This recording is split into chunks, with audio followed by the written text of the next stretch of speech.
7월 14일 오늘의 굴방 말씀입니다. 기도합시다. 하나님께서는 우리가 할 수 없는 일들을 행하시고 우리를 주님의 길로 이끌어 주께서 모든 것을 창조하시고 다스리시며 그 위에 계신 것을 알려주셨습니다. 때로 우리의 기대가 주님의 능력에 미치지 못하더라도 항상 그 이상의 것으로 우리를 사랑하셨으니 우리가 주님의 능력을 바라보며 주께서 나를 얼마나 사랑하시는지 늘 기억하게 하여 주옵소서. 예수님의 이름으로 기도합니다. 아멘. 본문은 사도행전 12장 11절에서 19절 말씀입니다. 이에 베드로가 정신이 들어 이르되 내가 이제야 참으로 주께서 그의 천사를 보내어 나를 헤롯의 손과 유대 백성의 모든 기대에서 벗어나게 하신 줄 알겠노라 하여 깨닫고 마가라 하는 요한의 어머니 마리아의 집에 가니 여러 사람이 거기에 모여 기도하고 있더라. 베드로가 대문을 두드린데 로데라 하는 여자아이가 영접하러 나왔다가 베드로의 음성인 줄 알고 기뻐하여 문을 미처 열지 못하고 달려들어가 말하되 베드로가 대문 밖에 섰더라 하니 그들이 말하되 내가 미쳤다 하나 여자아이는 힘써 말하되 참말이라 하니 그들이 말하되 그러면 그래 천사라 하더라. 베드로가 문 두드기를 그치지 아니하니 그들이 문을 열어 베드로를 보고 놀라는지라.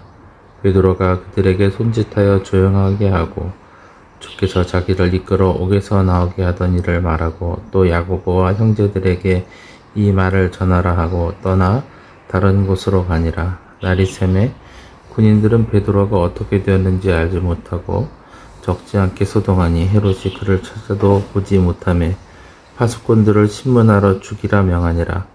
헤롯이 유대를 떠나 가이사라로 내려가서 머무니라.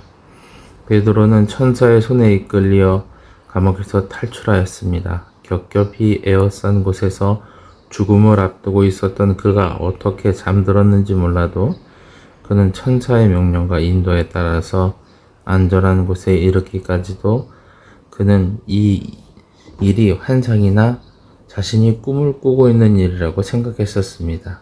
이에 베드로가 정신이 들어 이르되 내가 이제 참으로 주께서 그의 천사를 보내어 나를 헤롯의 손과 유대의 백성의 모든 기대에서 벗어나게 하신 줄 알겠노라 하여 깨닫고 마가라 하는 요한의 어머니 마리아의 집에 가니 여러 사람이 거기에 모여 기도하고 있더라. 여전히 마가 요한의 집은 예루살렘 교회의 중요한 기도하는 장소였고 베드로의 생명을 하나님께 의지하고 있으며 그것을 간절히 바라고 있던 성도들이 모여 기도하고 있었습니다. 그때 베드로가 그 집 문을 두드렸습니다. 베드로가 대문을 두드린데 로데라 하는 여자아이가 영접하러 나왔다가 로데는 이 집의 여종이었다고 알려져 있습니다. 그녀는 문을 열려다가 깜짝 놀랐습니다. 그녀가 베드로의 음성인 줄 알고 기뻐하며 문을 미처 열지 못하고 달려들어가 말하되 베드로가 대문 밖에 섰더라 하니 감옥에 있어야 할 베드로가 문 앞에 서 있는 것을 보고는 너무나 기뻐서 문도 열어주지 않고 기도하러 모인 사람들에게 알리러 간 것입니다. 그러나 하나님께 기도하던 사람들은 이 상황을 믿을 수가 없었습니다. 아마도 그들은 재판에서 탄원이나 적어도 합리적인 이유로 베드로가 풀려날 것을 간구했었을 것입니다. 야고보의 순교와 베드로의 투옥으로 스트레스가 심했던 그들은 여종의 말에 심한 말을 합니다. 그들이 말하되 내가 미쳤다 하나 여자아이는 힘써 말하되 참말이라 하니 그들이 말하되 그러면 그의 천사라 하더라. 그러나 로데가 진짜라고 강변하자 그러면 베드로의 수호천사가 온 것이라고 합니다. 유대인들은 사람마다 그와 똑같이 생긴 수호천사가 있다고 믿었습니다. 그 사이에 밖에 있는 베드로는 마음이 급했습니다. 베드로가 문 두드리기를 그치지 아니하니 그들이 문을 열어 베드로를 보고 놀라는지라.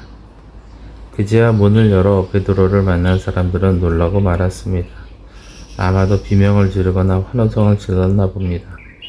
베드로가 그들에게 손짓하여 조용하게 하고 주께서 자기를 이끌어 옥에서 나오게 하던 일을 말하고 또 야고보와 형제들에게 이 말을 전하라 하고 떠나 다른 곳으로 가니라. 베드로는 이 사실이 밖에 알려지고 헤롯과 유대교 지도자들이 추격해 올 것을 걱정하여서 자신에게 일어난 일을 교회에 알려 안심하도록 당부하고 피해를 주지 않으려고 다른 곳으로 떠납니다. 그 사이 헤롯의 군인들은 큰 위협에 빠졌습니다. 여기서 야고보는 주님의 친동생 야고보로 당시 예루살렘 교회의 지도자가 된 형제를 이야기합니다. 그 사이에 헤롯의 군인들이 큰 위험에 빠지게 되었는데 결코 빠져나갈 수 없는 상황에서 베드로가 탈출을 했기 때문입니다. 그들은 어떻게 이런 일이 일어났는지 상상도 못했습니다. 날이 새매 군인들은 베드로가 어떻게 되었는지 알지 못하여 적지 않게 소동하니 다음 날이면 죽어야 될 사람이 사형수가 사라진 것입니다. 헤롯이 그를 찾아도 보지 못하네 파수꾼들을 신문하고 죽이라 명하니라. 헤롯이 유대를 떠나 가이사랴로 내려가서 머무니라.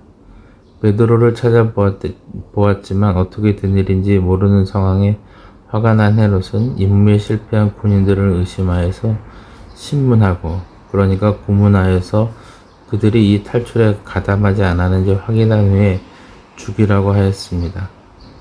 우리는 우리의 생각 이상의 일이 일어날 때 믿음으로 바라던 일들 이상의 것을 경험합니다. 우리는 우리의 방법으로 하나님의 일들이 해결되기 원하지만 주님은 언제나 주님의 방법으로 그 모든 것을 해결하십니다. 이렇게 초자연적인 일은 늘상 일어나는 일은 아닙니다. 그보다 더 놀라운 구원의 일도 우리에게 있었음을 우리는 기억하면서 하나님의 능력을 제한하거나 하나님의 뜻을 우리 마음대로 생각해서는 안 됩니다. 주님은 우리를 위해서 우리가 경험하지 못한 놀라운 일을 행하셨기 때문입니다. 그러므로 언제나 주님의 놀라우신 능력을 기대하고 의지하며 사는 저와 여러분이 되어야겠습니다. 기도하겠습니다. 사랑하는 하나님 아버지, 주님 앞에 나와 간구하오니 주께서 우리를 위하여 행하신 놀라운 일들을 잊지 않게 하여 주시옵시고 그 사랑 앞에 언제나 감사하며 주님을 의지하게 하옵소서. 우리 주님 예수 그리스도의 이름으로 기도합니다. 아멘.